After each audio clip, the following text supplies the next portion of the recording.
Hello,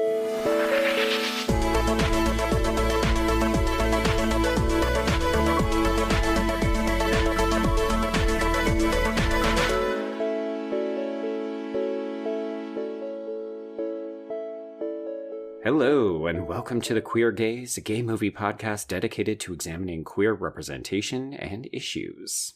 We're dropping a special bonus episode on writer-director Charlie Polinger's The Plague.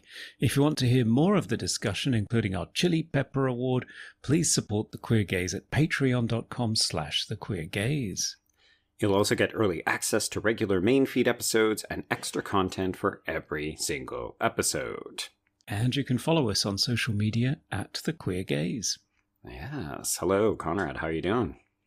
Not so bad. Just about ready to go to a summer camp again. How about you? Oh my god, this movie's triggering, and I'm not sure I needed all of this week. But yes, so folks, we are talking about The Plague, but we're not alone. So Conrad, for the very first time, 1 year into regular episodes, we are joined by a very special guest because, of course, this movie has all kinds of queer coding and queer children or just outsiders. And so I had to bring in my colleague from Horror Queers. So hello, Trace. Thank you for joining us on the show. Hello, and thank you for having me. I'm so excited to discuss this movie because I agree, this was a very triggering movie. Yeah, this is definitely one of those ones where you think, maybe queer people should not watch this? I don't know. Like, in some ways it was a little cathartic, but also I wanted to break this one kid's kneecaps worse than I have in a very long time. Yeah. It's a very, it's very authentic. Like, I was reminded a lot of Bo Burnham's movie 8th Grade, and but like a horror version of it, you know? Like, the whole time I was watching this, I was like, oh, it's like Shiva Baby, where it's like one of those movies that's not a horror movie, but it's like shot, scored, and edited like a horror film, and it just makes it so anxiety-inducing. Yes. Okay, so this is a relatively new film that is just platforming into, I guess, wider release. So, Conrad, can you give us an overview of what The Plague is in case people haven't checked it out? Sure, yes. So The Plague is a psychological drama thriller set at an all-boys summer water polo camp. I didn't know such a thing existed, so that was fun. Where a shy 12-year-old called Ben, played by Everett Blunk from Griffin in Summer, which we checked out earlier this year, becomes embroiled in a cruel ritual surrounding a skin rash outcast known as The Plague, played by Kenny Rasmussen as Eli. It's written and directed, as we said, by Charlie Polinger in his feature debut. The film also stars Joel Edgerton, who co-produces and plays the camp coach. It premiered in the Un Certain Regard section at Cannes and was praised for its haunting sound design and unnerving mise en scène. Yeah. Okay, so Trace, you're a special guest. Had you heard of this film before we watched it? Yeah, this actually premiered not premiered, but it screened at Fantastic Fest when I was there earlier this year. And I had it on my list of potential, like whenever I go to Fantastic Fest, I always make a spreadsheet of like, okay, these are the horror films, these are the thriller films, these are the maybe genre films. And The Plague was in my maybe genre. So it's never like, those were never my top priority, but it's like one of those things where it's like, oh, if I can see it, I will. And I missed it, but then it won best film at the festival. Like, it was voted best film. So I was like, oh, I guess I missed out by not watching that movie. Yeah, this has been on my radar for a little while, if only because the genre collision sounded really intriguing to me. As you said, Trace, it's not a conventional horror film, but it's like shot like one, acts like one, scored like one. So in some ways, I mean, that's why I think genres can be very silly at times, because you realize, oh, they're just categories that people like to use to discriminate films in and out of the boxes. So I've been excited for this one, although I will say, as someone who was bullied, as someone who skipped swim class as a teen, and as someone who used to play water polo, this movie was just checking all of my red flag boxes.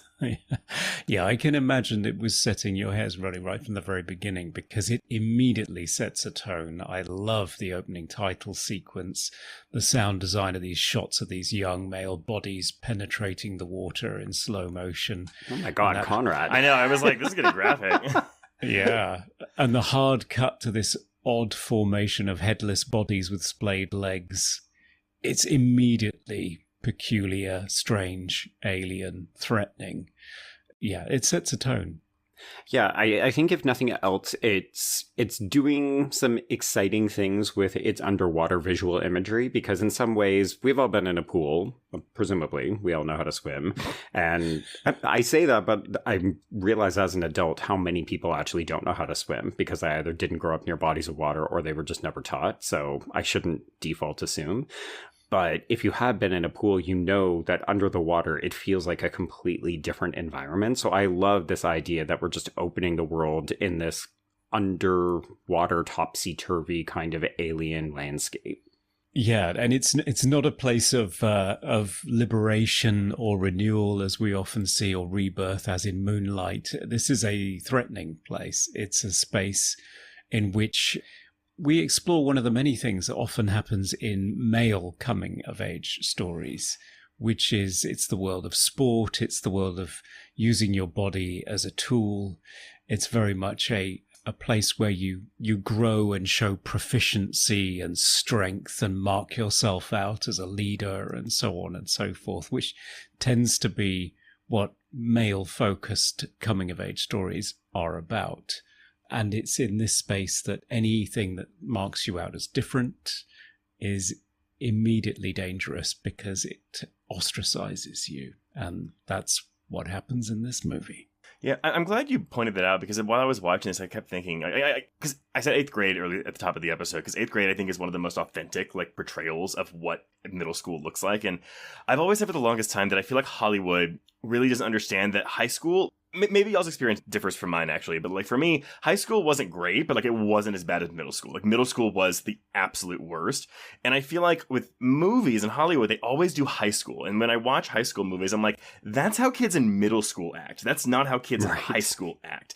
And so when I was watching this, I was like, wow, this movie is one of the first things I've ever seen to really understand that preteen boys are actually the meanest age group, because I don't really think I've seen this age group portrayed in this type of a film before. And I'm sure it exists, maybe, probably, but I haven't seen it. I'm used to my Carries and things like that. Yeah, and I guess it's probably just because it's easier to film with 20-year-olds pretending to be 16-year-olds than us. And we have to praise the filmmakers here, because this cast is authentically that age. They all are all 12 and 13. It was interesting, Joe, you said when we went into this, it's going to be interesting to see Everett Blunk, who was so good as the over-enthusiastic, wiser than his years, but actually fairly naive drama school kid in Griffin in Summer. And here he's in a completely different genre space. How's he going to cope? And to begin with, I thought, well, he's just doing the same performance. But then his character comes under pressure, and all of a sudden it gets darker and more complex, and he's stretched. And actually, I found that friction compelling. Yeah. So Trace, the previous role that we'd seen him in is where he's basically just a kid who becomes obsessed with the older man who's cleaning his pool over the summer. And another pool movie. He's writing this utterly ridiculous screenplay that he's forcing his colleagues to put on, and he wants them to spend 60 hours a week practicing and this other stuff. So it's a very comedic role, but he's awkward and he's bad at reading social cues and he doesn't fit in with other kids his age. So we just thought, oh, is he just going to be doing the same thing, only it's at a water polo camp? And I agree with you, Conrad. I think it starts off that way, and then it very quickly just takes on this malicious cutting edge to the point where I worry that people are going to watch this movie and think, well, boys aren't this bad, or boys would never behave this way. And I can tell you that when you put a group of preteen boys together, they will act like basically carnivores, and they will single out the weakest member of the herd and they will just rip them a fucking part. Yeah, nothing about this movie felt inauthentic. I mean, I didn't go through exactly what this kid goes through in this movie, but I've had similar experiences to what this kid goes through in this movie. Yeah. Oh, absolutely. Yeah, and it's interesting how the threat from this age group increases the more boys you add to the mix. I used to go walk to work and get bullied by kids this age when I was an adult. Mm-hmm. And they're kind of fucking scary. They are, yeah. And you see one of them on their own and they're just staring at their shoes and trying to ignore you because they're embarrassed. But you put 2 or 3 together and all of a sudden they're evil. It's quite impressive. To the point where adults don't seem to want to help. I mean, like I know we're not getting like the nitty gritty of the plot yet, but like, you know, Owen Edgerton's character, the water polo coach, oh my God, doesn't do a lot to help kids in this movie. He's so fucking useless. I spent a large portion of the film very, very angry at him for just, he seems to be okay at teaching them water polo, and he seems to have no concept of how to behave as an adult who is responsible for teenage charges. And we should note, folks, this is like an overnight, like multi-week summer camp thing. So there's no parents. It's him and a couple of other adults, but like basically we're sleeping in bunk beds and there's no adult supervision. So these kids are Lord of the Flying all over the place. That's a very, very, very apt comparison. And I mean, he gets there in the end, you know, but like it's the Carrie moment when he's yelling at all the kids for pulling pranks, and Jake like challenges him, and I was like, cool, slap this kid across the head. Honestly, not like, really. Do something to this kid though. Like, this kid is the worst. I've got to praise Kyle Martin as Jake. This kid made me want to hurt a child. Yeah, but it's a thing where it's like it's actually a really good moment from Edgerton where like you see him like almost like want to challenge the kid for like talking back to him, but then he chooses not to, and it's so frustrating. Mm-hmm. Yeah, like, ooh, I can't really do much because I know I'll get in trouble with the parents, or I can't overstep boundaries because ultimately this kid will just tell people, and he's obviously a very convincing liar. So Joel Edgerton's character is kind of left to just be basically passive. He's like a speed bump in the road. This kid just rolls right over him and there's no solution, which, okay, legitimate question. We're not talking about the ending in any great detail because we'll save that for the Patreon, but we all knew that this was going to lead to violence, right? Oh, yeah. Yes, because we're kind of like towing that genre line, I wasn't sure how far it was going to go with the violence. Right. And I will say that I do think the movie is tamer than what I expected it to be in terms of how far that violence goes. But that also added to the authenticity for me, where I was like, yeah, I mean, like, what am I going to expect? Am I expecting these kids are going to stab each other? Like, in a horror movie, they would. Maybe. Yeah. Yeah, I'm not going to lie. I was like, if we get an ending that's similar to Let the Right One In, and this kid just goes into the pool headless, I will die a happy man. But yeah, I was pretty sure we weren't going to go there. But I was like, I don't know. Could this just be a series of escalating violent attacks in the last act of this film where the pranks get more and more punitive and mean? And like, I was worried that one kid was going to be the victim of a group beatdown. I could have seen it happen. Oh, I mean, I'll wait till we get to the Patreon stuff, because I thought some particular thing was going to happen in the final scenes, but it didn't happen. So yeah. Ah, interesting. I want to hear what that is.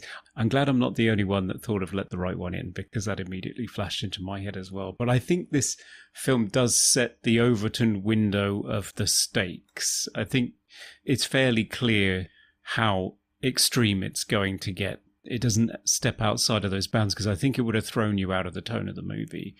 And what does happen is shocking enough. Even though it is set up earlier, it's still pretty shocking.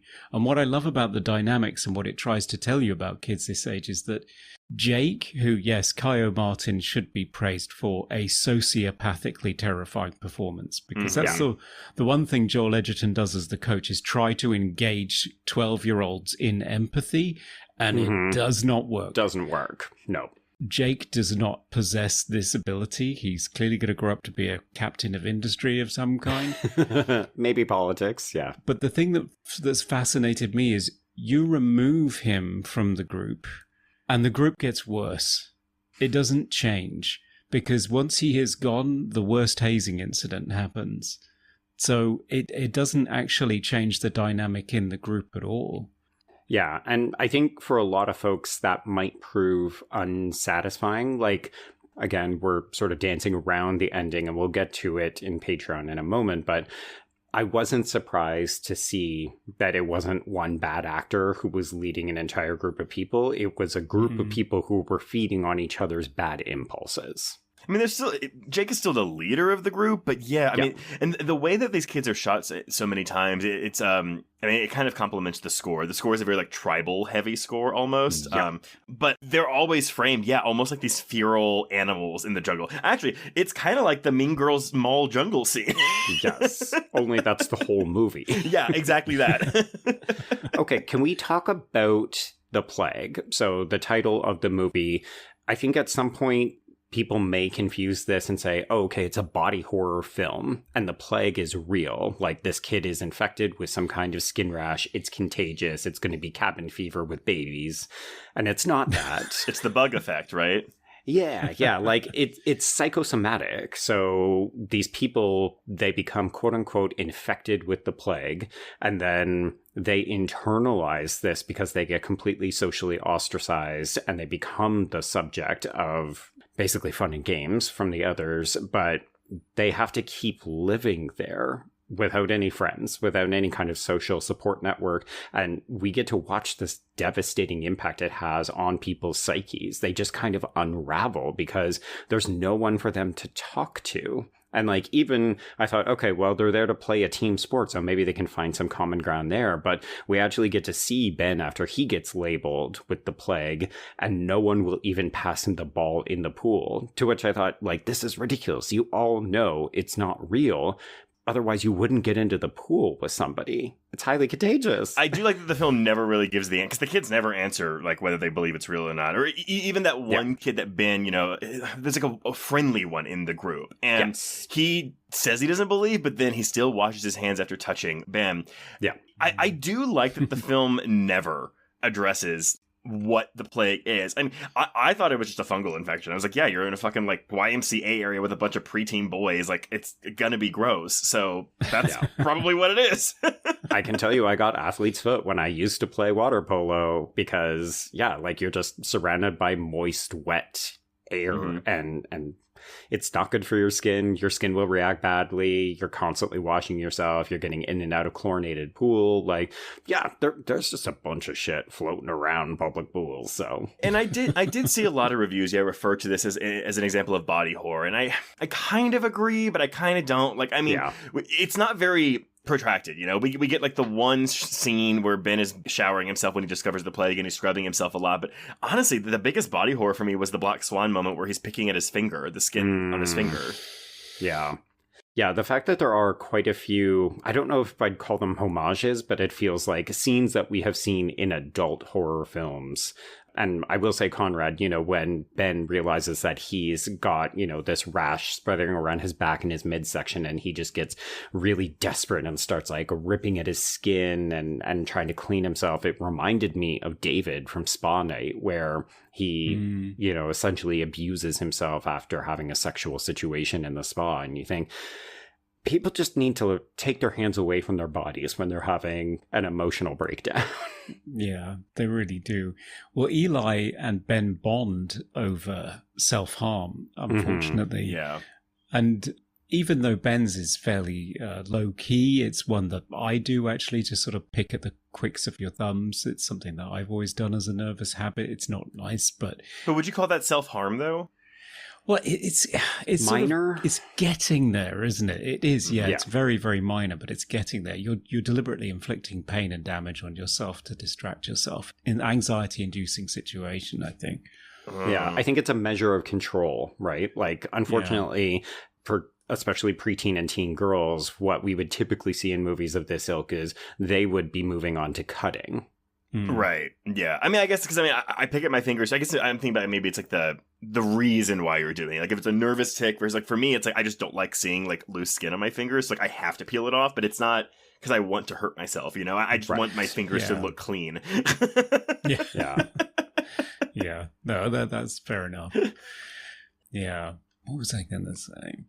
It was self-harming. Self-harming. They're bonding over that. Yes. Yeah, they bond over that, which is quite a sweet moment. And it's quite sad to see a moment where Ben wants to provide him with, some care, an act of care, put some cream on his back to try and help him because he can't reach back there.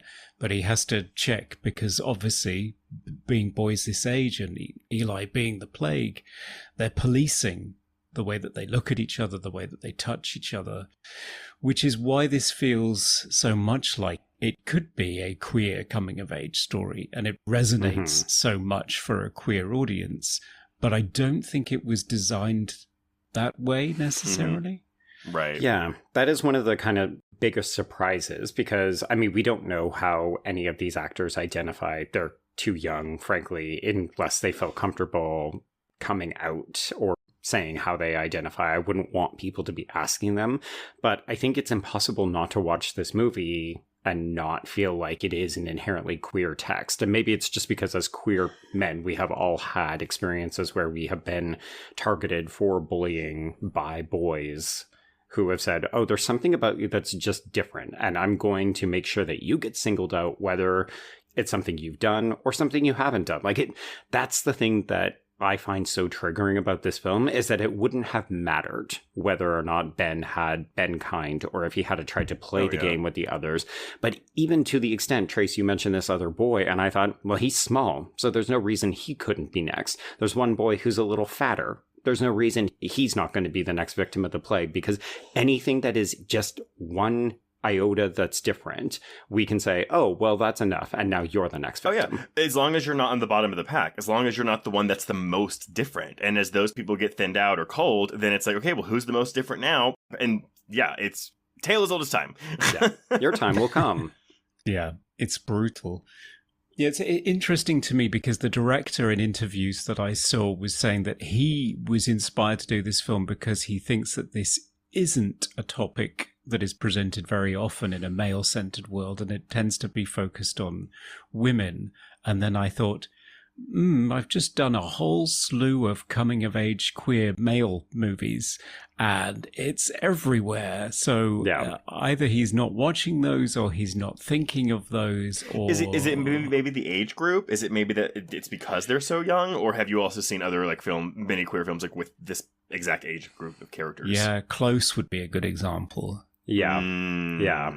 I think the sort of genre leanings do put this into its own kind of category. But yeah, right. I mean, the reality is that we have watched so many queer coming of age films that do involve sort of preteen boys moving into teenage years. And you're right, Trace, a lot of them have kind of slightly more adult vibes, but they're playing in the same sandbox of, oh, okay, this is behavior that could have started 5, 6, 7 years ago. Right. And we would have seen just slightly less violent, slightly less mature versions of these hazing rituals. Yeah, I guess maybe it's the genre element of this then that's separating it from the pack for me. I mean, I guess I would call this a coming of age film. I think so. I wouldn't call this a horror film, but it has horror elements to it in its presentation. And so I guess that's the thing for me is typically in genre work, you don't see this portrayed very often.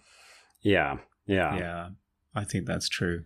I think the other thing is that we don't tend to see it done this carefully or this well executed. I feel like there's probably some shittier versions of this, some less carefully constructed versions of this, where it's like, oh, well, let's just look at toxic male teenage behavior. And it's like, yeah, we've seen a billion versions of those, but they're not usually very nuanced. And I think that this one, by deliberately inching towards violence, but not fully succumbing to it, it does keep that slightly more cerebral air of we're not debasing ourselves in horrible shit all the time. It's more like, yeah, there's the potential for violence here at every point. And we keep it from toppling over into it. Yes. And it also has nuances all the way through and complications right the way to its ending, which I found fascinating. Yes. Okay. We keep teasing the ending, which means it's time to transition over to Patreon because we clearly want to talk about it. So folks, if you're interested, do join us over on Patreon at patreon.com/thequeergaze. If you're not going to join us, hi, welcome to 2026. It's a new year. We're starting a new theme shortly. So Conrad and I are going to be dipping our individual toes into, well, make it sound like we're going to be embarking on this. We're going to watch movies on the theme of sex work and pornography. So that's where we're going to be headed next. And if you want to shoot us a line or follow us on socials, it's thequeergazeshow@gmail.com or anywhere that you find social media at The Queer Gaze.